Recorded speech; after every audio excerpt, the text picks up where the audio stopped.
Okay, Japan, turn 4. They have 59 IPCs to spend. They're going to spend 7 on a new transport, 6 on 2 infantry, 12 on 3 artillery, 18 on 3 tanks, and 14 on 2 destroyers. They will be declaring several attacks over the course of the round. Let's start with the stuff in China. 2 infantry from Anhui, along with the Strat bomber, will hit Zhehol, along with these 2 tanks from Kiangsu. They're going to hit Singhai, with 2 infantry from Xikang, 2 infantry from Shenxi, 1 artillery from Shenxi, and 2 paratroopers from Yunnan. There will also be a fighter and attack bomber. Or it's a jet fighter now. Remember that's what the Japanese got for their tech, was jets. 2 jets and 1 attack bomber also attacking Singhai. What else? Over here, we're going after the American destroyer in C-Zone 25 with the fighter and the jet fighter and the attack bomber from C-Zone 6 on the carrier. We will also be performing a couple of amphibious assaults in various places. So let's have a look down there and see what's going on with that. Oh crap. I'm just going to pause this for a sec. There's one more thing I need to do before I finish the battles. Okay, sorry about that. Continuing on. The transport, this is going to go 3 because it's going to go this way. The transport, one of the 2 transports in the Philippines is going to, let's put one of these on there, is going to pick up an artillery from the Philippines. It's going to go 1-2 to the Carolines, pick up the infantry there, and it's going to claim New Guinea. Dutch New Guinea will be attacked with the other infantry and artillery from the Philippines, along with the fighter and the attack bomber from the aircraft carrier in the sea zone surrounding the Philippines. In addition, the infantry and artillery from the Celebes will hit Sumatra. The infantry and artillery from Java, along with all of the naval units, will hit C-Zone 39, and all of the naval units, including the planes, will stay in C-Zone 39 to prevent against the scramble.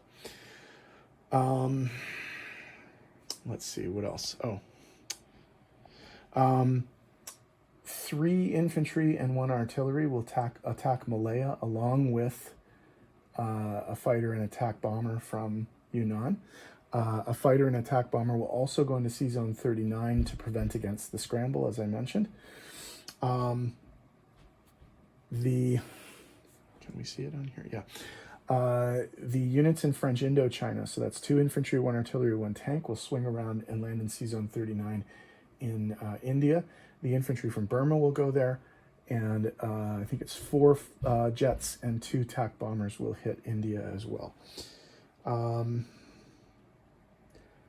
think that covers all of the battles. So there's quite a bit to do. So let's start rolling some dice.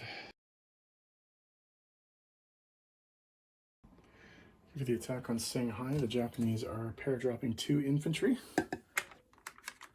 They also have 3 infantry coming in from the ground unsupported, and then an infantry supported by an artillery, and then 2 jet fighters and a tactical bomber. So we have 5 1s, 2 2s, and 3 4s. And we're looking for 4 hits. And we only got 3 hits, but that does take out all of the infantry. Let's see what China counters with. 3 infantry and 1 fighter. Nothing. Wow. Okay. All that's left is the fighter. Plenty. 4 hits. They only needed 1. Fighter does hit this time, so the Japanese lose 1 infantry in taking Singhai. Okay, for the attack on Jehol, the Japanese are coming in with 2 infantry, 1 strategic bomber, and 2 tanks. 3 hits. So that kills all the Siberians. There's 1 infantry left. They got no hits. Wow. Okay, everything but the yellow. 1 hit.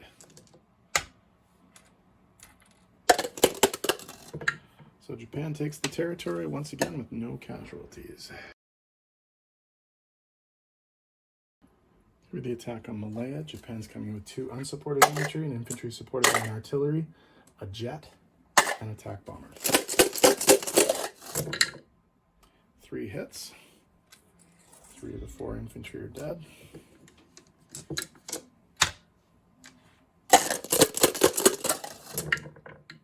No hits. Wow. 3 hits. They only needed 1. So if the British can mount any kind of defense at all, they cannot. Japan takes the territory without any casualties.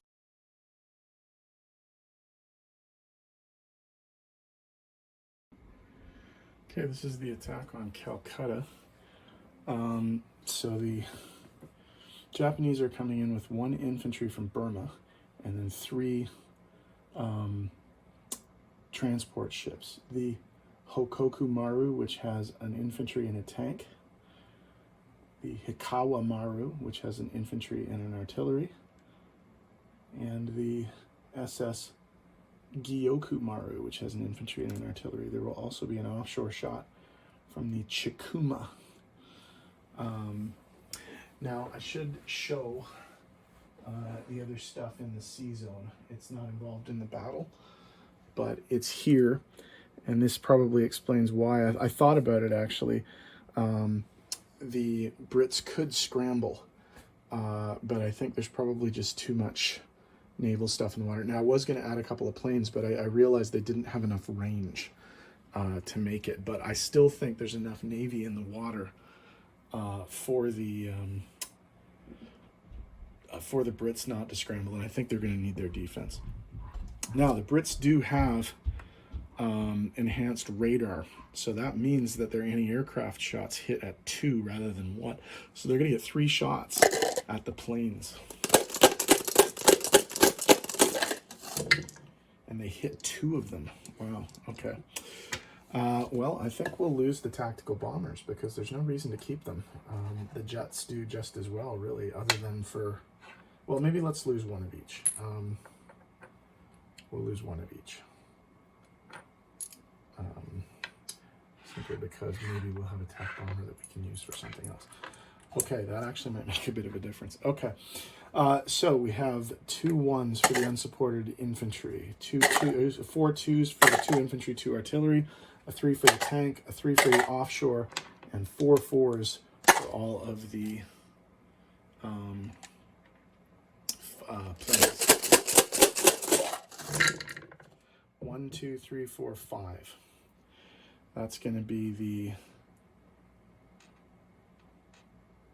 anti-aircraft artillery, and 4 of the 5 infantry.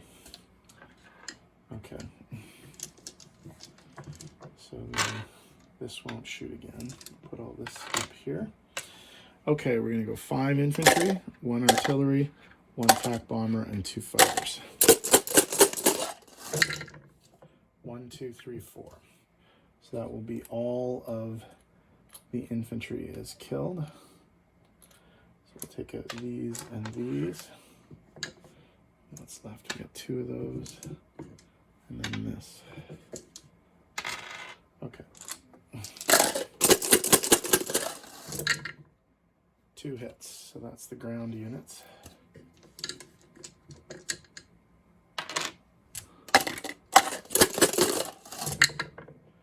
Three hits. I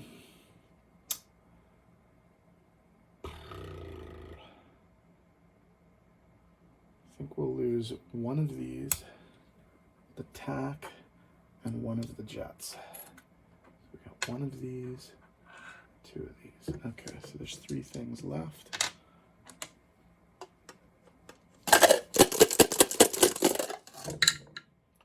Two hits.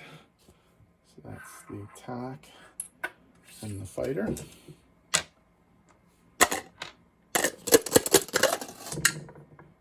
Two hits. So that's a jet and that. And so we have a 3 and a 4. Miss. Oh no. Hit. So that's the jet. Okay. Hit. Miss! So they did take the territory, just. But it cost them everything to do so. Okay, for the amphibious landing in Dutch New Guinea, the Akagi Maru is dropping off an infantry and an artillery, and a jet fighter and a tactical bomber from the aircraft carrier Hiryu will be attacking the New Zealand infantry here. 2 hits, that's all they needed. Kiwis fire back and hit. So they will take a Japanese casualty, but they do take the island.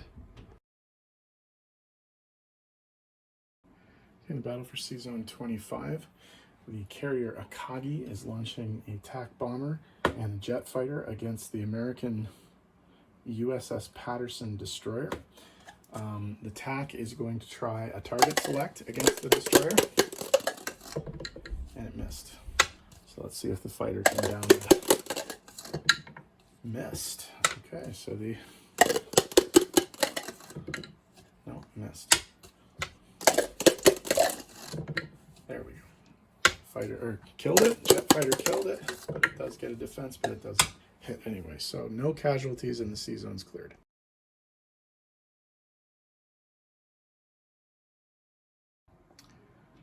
Okay, non-combat. The 2 jets and the attack bomber are going to land in Shenxi. The air transport is going to land in Kwaichao. The bomber, strategic bomber, is going to land in Japan. The anti-aircraft from Anhui is going to move up to Johor. The infantry from Kiangsu is going to be railed 1, 2, 3 spaces to Suiyuan. The infantry and artillery from Kwangtung is going to move into Guangxi. The infantry and artillery from Yunnan is going to move into Burma. These 2 planes that were supposed to participate in the potential naval attack couldn't get there, so I just left them in Yunnan. The fighter and the attack bomber from Malaya will come back to Yunnan. Down here in Borneo, the infantry and artillery will go to Sea Zone 37, offload in Thailand, and claim the Pro-Axis Thailand territory. What else? Oh, there are some other planes to land as well. Down there in the Pacific, the fighter and attack bomber from from Dutch New Guinea are going to go to back on the carrier in the Philippines, and the fighter and attack bomber, or the jet fighter and attack bomber from Sea Zone 25 are going to land back on the carrier. The destroyer from Sea Zone 6 is going to move to 16 as a blocker. And I think that's everything. So let me tidy up the board. I'll come back with placement and money. Okay, in terms of placement of new units, we're going to put 2 infantry and a tank in Kwaichao. We are going to put 2 tanks in Kiangsu and an artillery. We are going to put the naval units in Sea Zone 6, and we are going to put the 2 new artillery in Japan proper.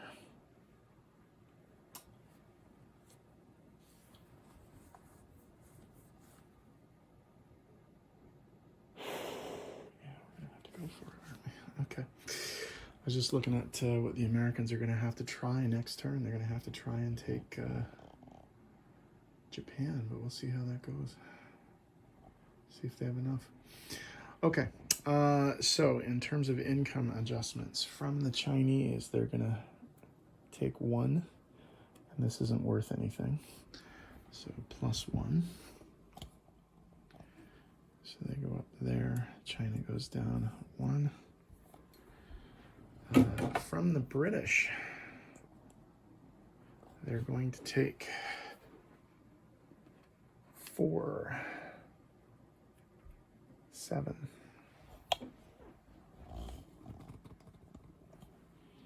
So 50 to 57, and 20 to 13. Even though I don't think the British can build anywhere. They don't have any money or any factories. So they're also taking from the Commonwealth $1. That's not worth anything. But they're going to lose that to the Commonwealth. So put that back there. Okay, so that's 58 and the Commonwealth down to 17. And then there are 2 from, this is from the Dutch, 2, and Thailand is pro-axis neutral, so that's +3. So they're at 61 now. Okay, so a base income of 61 IPCs. They get a 10 IPC bonus for taking Calcutta. They get a 5 IPC bonus for controlling Calcutta. They get a 5 IPC bonus for controlling Burma. And they get 3, 3, 3, and 3 for the Money Islands. So 12 in total. So that's 61, 71, 81, 93 IPCs for next turn. Okay. Americans are up next. I think they're going to have to take a shot at Japan if they want to try and win the game, because this is looking like a runaway at this point. So we'll see what happens.